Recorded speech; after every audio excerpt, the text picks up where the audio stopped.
Ah ah, c'est parti pour une séance de plus. Bon, c'est encore l'été, il fait bon.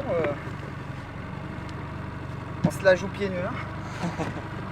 On se la joue voileux. L'option aviron est une pratique supplémentaire qui permet en 3 heures hebdomadaires d'apporter des connaissances, d'apporter une plus-value au niveau de la personnalité de l'élève, du futur adulte. L'aviron véhicule une image fantastique en fait. C'est un sport qui nécessite de la rigueur, de la coordination, de la finesse. C'est une activité hyper complexe finalement. En fait, regarde, ta main, elle doit faire les mains, les poignets, elles font ça, ça, ça, ça. Un rectangle.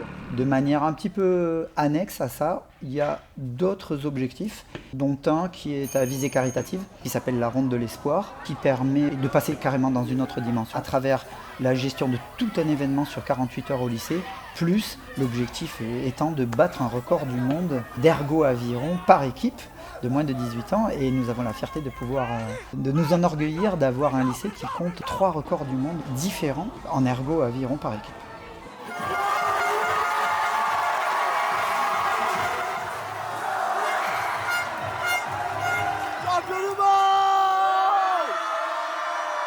Il m'est arrivé d'avoir une élève qui me dise, ben dis donc, on a eu le bac avec une bonne mention, j'avais fait des choix très hauts pour mon Parcoursup, et j'ai obtenu des entretiens après avoir passé les différentes étapes de sélection avec un jury qui a cuisiné mes prédécesseurs sur des maths de la physique. Et cette jeune fille, elle m'a dit, mais moi, vous savez quoi?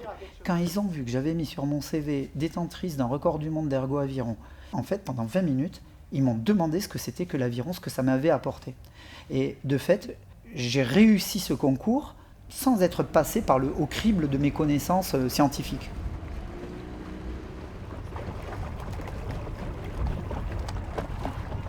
Ça m'apporte une énorme fierté et puis un sentiment de me rendre utile vraiment, puisque à travers cette activité et la richesse qu'elle représente, je me rends compte qu'à la fin, des jeunes qui sont devenus adultes ont obtenu des postes, des métiers. Quelque part, tous me reparlent de cette expérience, de ces expériences avec une espèce de nostalgie et une grande richesse finalement. Donc nous, les enseignants, quand nous observons ce genre de réussite, eh bien, c'est vraiment la concrétisation de notre passion finalement.